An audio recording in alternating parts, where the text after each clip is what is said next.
一直以嚟，土木工程都係維繫住城市嘅發展同埋規劃。大家好，我係阿 Ben。而家我哋身處嘅地方呢，就係香港科技大學土木及環境工程系嘅 Structure Laboratory。大家如果將來入到嚟讀書嘅話，都有機會利用呢度嘅儀器去到做一啲嘅科研發展嘅。好，嚟緊咧，我會講少少關於土木及環境工程究竟係啲咩嘢嚟嘅。咁土木工程師咧，我諗未必太多人會有接觸過啦。喺專業人士嘅範疇裏邊咧，其實你可能經常會聽到嘅就係醫生啊、律師啊、accountant 啊呢一啲咁樣嘅專業人士。咁因為咧，其實喺社區裏邊咧，呢啲嘅人士咧，你經常會接觸到嘅。土木工程師咧，調翻轉嚟講咧，就係接觸到嘅機會比較細少少。點解咧？唔係因為我哋唔存在。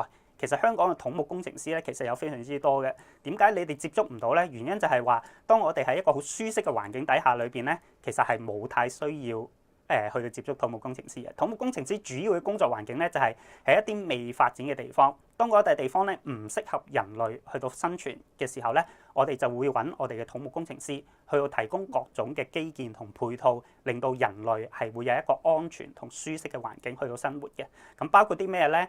食水嘅提供啦、污水嘅處理啦、交通上面嘅配套啦，同埋建築住宿嘅安排。咁呢一啲嘅嘢咧，我哋都需要透過基建、透過土木工程師嘅發展，令到有一定嘅質素之後咧，我哋先至會俾我哋市民去到呢啲嘅環境裏邊發展嘅。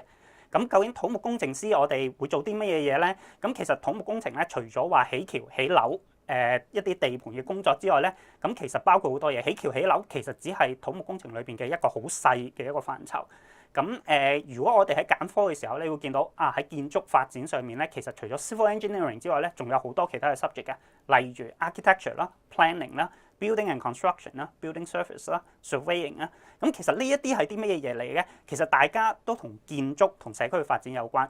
咁土木工程咧，其實好難去到講，其實土木工程係做啲乜嘢嘢？因為其實土木工程包括嘅範疇咧，其實係非常之廣嘅。以前其實只係得一種嘅工程，我哋叫做 military engineering，就係話點樣去到研究武器，透過科技發展，去到得出更加多嘅武力，去到攞多啲嘅資源啦，攞多啲嘅地。咁經過一段時間之後咧，人類就發現原來唔係喎，呢一啲嘅知識其實可以應用喺提升人類生活質素上面嘅。咁所以咧，我哋就發展出一樣嘢，我哋叫做 civil engineering。civil engineering 其實喺 engineering 嘅角度嚟講咧，係最早期出現嘅一個工程範疇。咁由於提升質素呢樣嘢咧，嗰個涵義咧實在太廣泛啦，任何嘢都可以攞嚟去到提升生活質素嘅。咁所以 civil engineering 就變成一個越嚟越大嘅一個科目。咁所以我哋就慢慢將一啲嘅範疇咧，將佢界開咗出嚟，變成一啲其他新嘅一啲工程嘅一個範疇。咁所以土木工程師咧，其實需要接觸到嘅嘢係好多嘅。咁但係其實我哋嘅目的只有一個，就係點樣可以提升人類嘅生活質素。咁透過呢一樣嘢咧，你就可以諗其實我想點樣發展自己將來嗰個行業嗰個 career，令到我做嘅嘢係可以幫到呢一個社會嘅裏邊。咁土木工程其實我哋會分開好多個唔同嘅範疇。咁讀土木工程系嘅學生咧，每一個學生都會首先好廣泛咁吸收究竟土木工程係啲乜嘢嘢嚟。然之後咧，佢哋需要選擇我出嚟做嘢或者我做嘢之前，主要想發展喺邊一個科目上面，然後先至慢慢研究我可唔可以將兩個科目或者三個科目嘅知識加埋一齊，發展自己屬於自己一個獨特嘅一個career。咁包括啲咩咧？Structural and Material Engineering， 我哋主要係睇橋同樓，最重要嘅目的就係話佢哋唔可以爛。咁但係咧，除咗唔爛之外咧，其實我哋仲有好多嘢其他嘢要考慮嘅。點樣可以令到佢慳電啲啦？點樣可以令到人嘅出入生存會舒適啲啦？或者用嘅物料點樣可以令到我哋喺裏邊工作或者喺裏邊活動嘅時候嗰個心情或者嗰個 performance 嗰個表現會更加好？呢一啲都係放喺結構同埋材料工程裏邊嘅。岩土工程好多嘢其實喺地下裏邊嘅。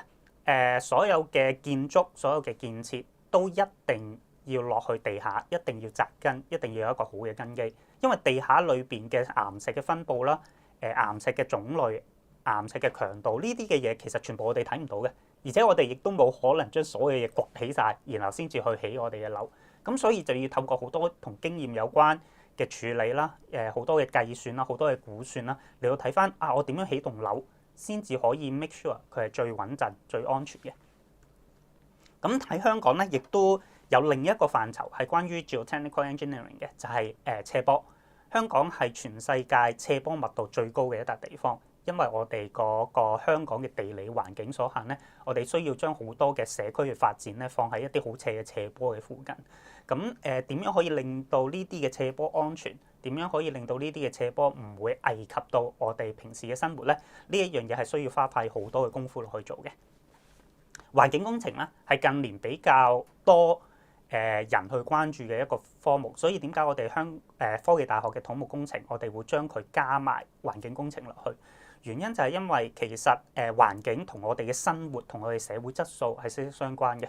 咁以前我哋好多時都係諗經濟上面嘅發展，好多時都係諗點樣可以令到人嘅生活更加舒適。近年嘅設計，近年嘅土木工程嘅發展比較着重喺點樣可以令我哋嘅社區同個環境可以融合埋一齊，唔去破壞我哋環境，同一時間利用咗環境嘅優勢去到增加人類嘅生活質素。呢一樣嘢以前係好少去考慮嘅，但係而家我哋將佢哋放喺除咗話考慮之外，我哋更加應該講，我哋將佢放喺最重要嘅一個範疇裏邊。每一次我哋考慮建築嘅話，首先我哋會考慮對環境嘅破壞點樣可以減到最低，先至決定我哋去唔去做嗰件事。水利工程啦，香港係一個好多雨嘅地方，亦都好多嘅斜坡。咁將兩樣嘢加埋一齊咧，就會發覺其實好多水咧係會湧入到去嘅社區裏邊嘅。香港其實面對兩個好大嘅困難。第一個就係話我哋唔夠水，我哋需要靠東江運水俾我哋去到支撐我哋香港嘅市民飲用水。同一時間，我哋亦都有太多嘅水，我哋儲存唔到，令到嗰啲嘅水製造咗好多嘅洪水嘅氾濫嘅情況。咁點樣喺兩樣嘢上面揾到一個最好嘅平衡？點樣可以儲存到足夠嘅水分，同一時間亦都唔會有水災水患嘅問題咧？呢一樣嘢政府係花費咗由60年代開始，其實花費咗好大量嘅人力物力去到評估嘅。如果我哋覺得而家水浸係一樣好奇怪，係一樣唔應該發生嘅事嘅話咧，其實你問翻你哋嘅阿爸阿媽啊，或者問翻你哋嘅爺爺同嫲嫲嘅時候咧，你會發覺其實每一次打風咧，都一定會水浸嘅。以前嘅話，以前嘅彌敦道咧，基本上經常會發生啲水去到心口嘅情況。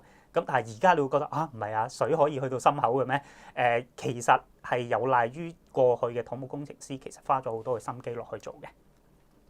交通工程啦，咁transportation 係一個社區嘅發展，尤其是喺經濟發展上面一個好重要嘅指標。如果每一個人都需要花2-3個鐘先至可以返到工嘅話，其實嗰個國家、嗰個城市、嗰個生產嗰個能力其實係會有好大嘅下降。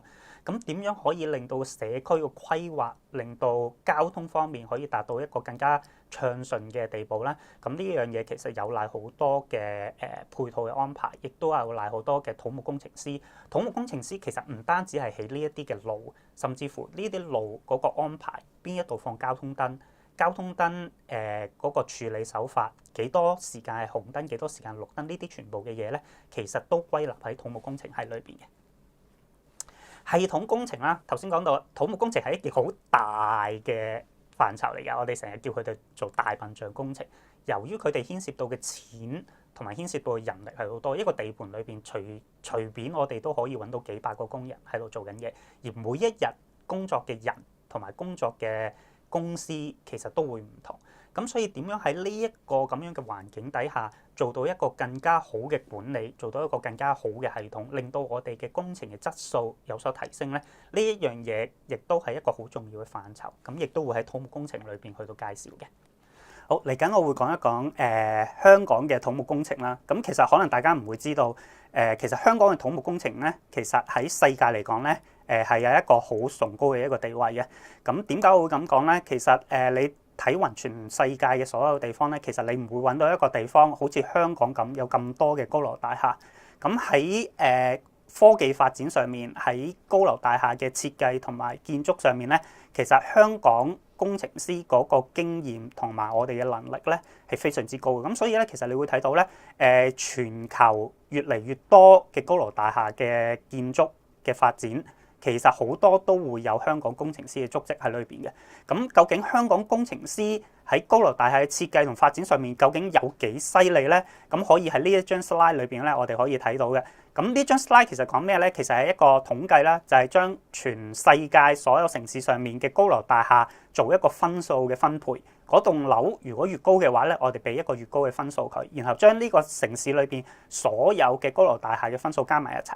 咁你會睇到咧，其實香港嘅總分咧係比全世界第二高嘅城市咧，最都高出3倍又多嘅，咧令到我哋咧有能力去到提供我哋嘅專業意見俾全世界所有高樓大廈去到參考。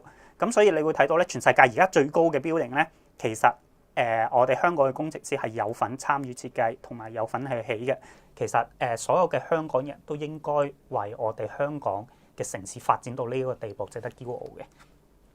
咁喺有咁樣嘅能力，喺有咁樣嘅條件底下，究竟香港嘅土木工程師有啲咩發展呢？咁其實兩方面嘅，一方面就係香港由於我哋本身嘅基建係企喺世界前列嘅一個位置，咁將來嘅發展我哋亦都會繼續 keep up 我哋一個領先嘅地位。咁所以其實香港嘅基建嘅發展上面咧，其實你會見到係冇停過嘅。我哋之前而家可能講緊10大基建，十大基建係講緊其實係10年前左右提出嘅一個綱領。咁但係其實而家10大基建都基本上完成咗啦。咁但係會唔會已經冇嘢做咧？其實冇嘅。土木工程同埋基建呢一樣嘢咧，其實好少會停，咁只會一路咁發展落去。你越係發展得好，將來嘅發展機會亦都會更加大。咁所以其實你會見到香港咧，其實亦都有好多大型嘅基建嚟緊會繼續執行。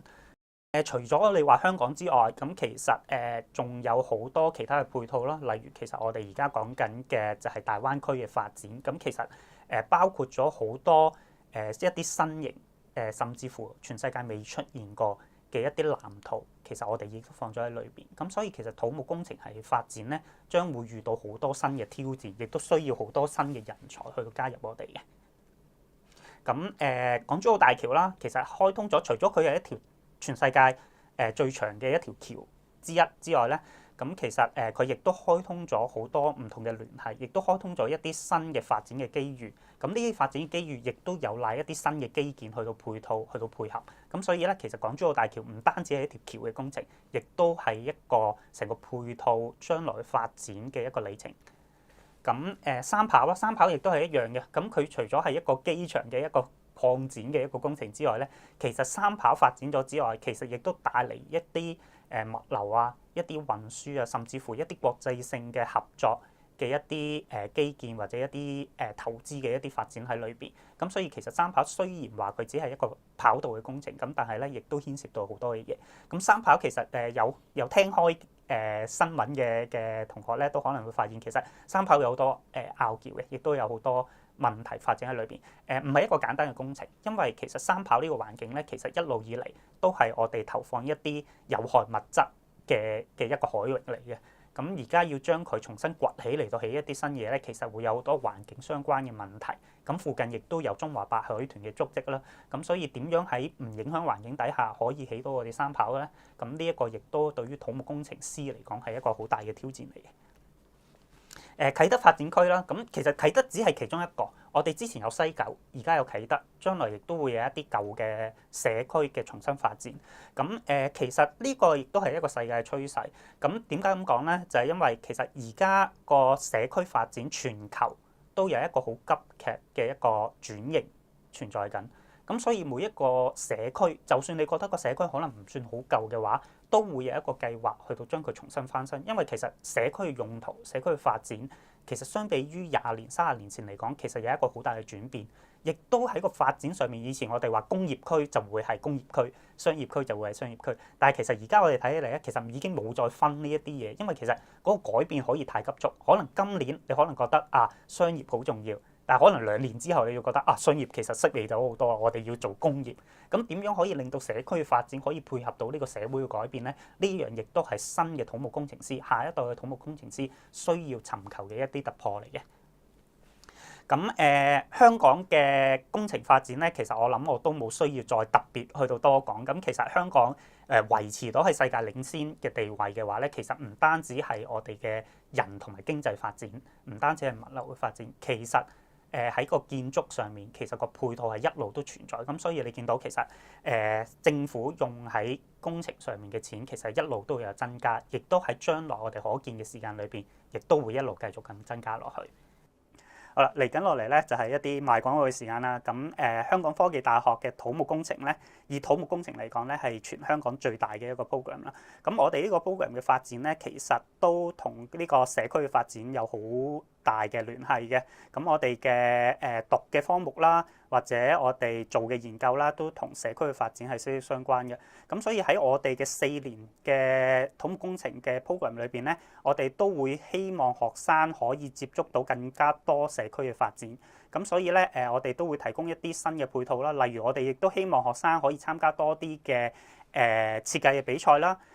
做多啲嘅社會嘅規劃啦，參加多啲社會嘅 policy 嘅發展上面嘅一啲嘢啦，令到佢哋有一個更全面嘅知識，知道土木工程其實係啲乜嘢嘢嚟，亦都等佢哋知道佢哋吸收嘅知識點樣可以應用喺將來嘅發展上面。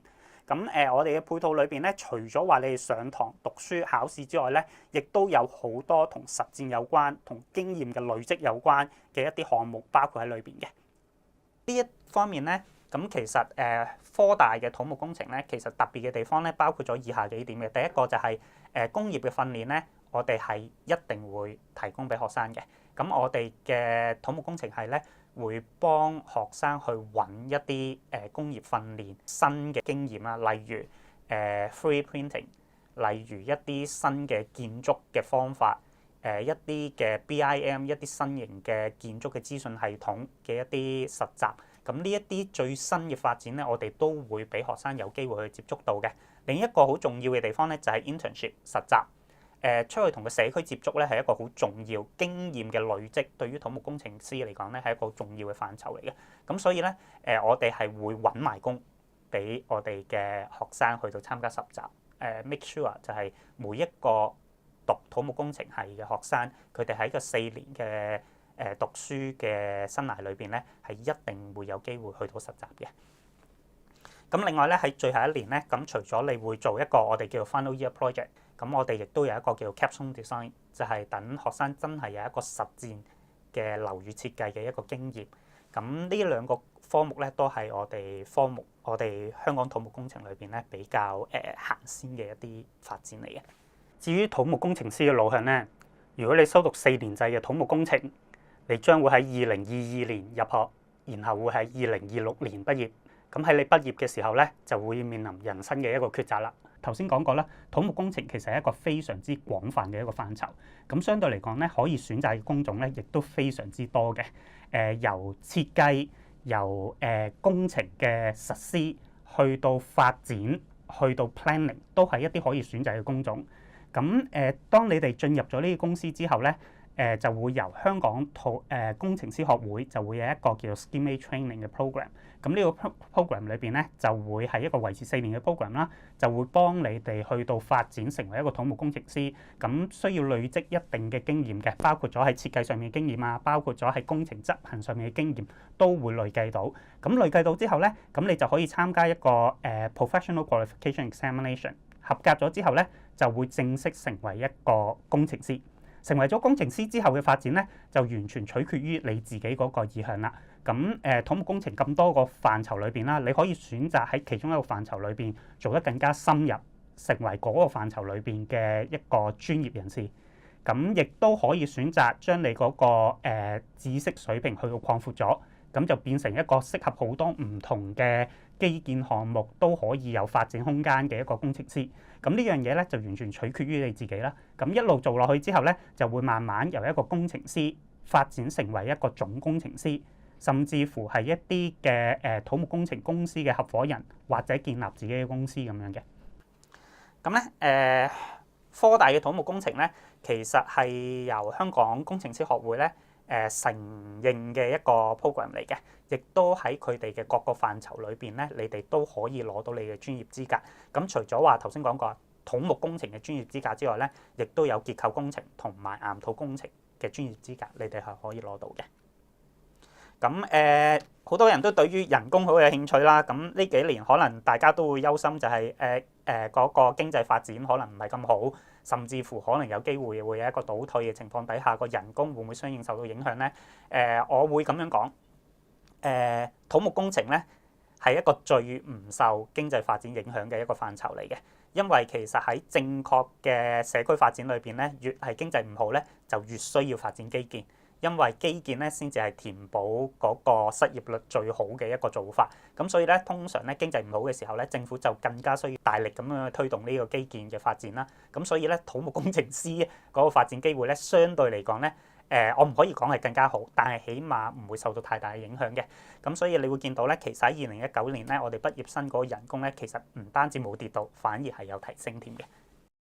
科技大學嘅土木工程咧，其實喺全球嚟講，喺研究嘅角度啦，或者喺發展嘅角度嚟講咧，都係全球處於一個領先嘅地位啦。